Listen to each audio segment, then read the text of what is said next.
To our lesson on the IKEA effect. Have you ever noticed how much more you value something when you've built it yourself? This cognitive bias is known as the IKEA effect. The IKEA effect is the tendency for people to place a disproportionately high value on products they partially created themselves.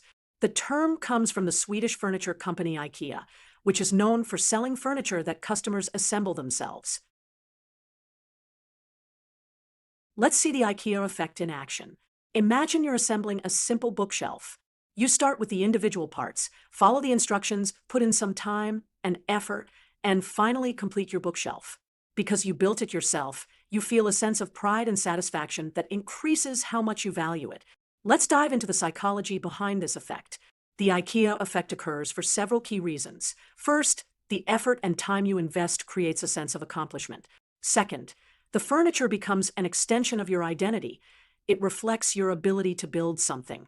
And third, you develop an emotional attachment through the creation process. Let's compare how the IKEA effect influences perceived value. Imagine two identical bookshelves, one that you assembled yourself and one that came pre-assembled. Studies show that people are willing to pay significantly more for items they built themselves, sometimes up to 63% more.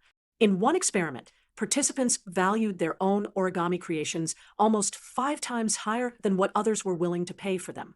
The IKEA effect has many real-world applications beyond just furniture. Let's look at 3 common examples. First, cooking. People generally enjoy food they've prepared themselves more than the same food made by someone else. Second, product customization. Companies that let customers customize their products can charge premium prices for this personalization. And third, education. When students actively participate in building their knowledge, they value that education more highly. Companies can leverage the IKEA effect in their marketing strategies. Here are some effective approaches. First, offer build-your-own options that let customers participate in creation. Second, design simple assembly processes that create satisfaction without frustration. And third, emphasize the personal connection customers form with products they help create.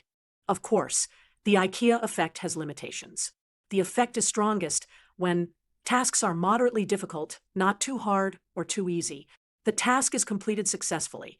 Failed projects often lead to negative feelings, and the effort required feels meaningful and purposeful. So, to summarize the IKEA effect, we naturally value what we create ourselves more highly. This cognitive bias is supported by research in psychology and behavioral economics. Next time you're putting together furniture, cooking a meal, or working on a DIY project, notice how your personal investment affects how you value the end result. Thank you for watching this explanation of the IKEA effect.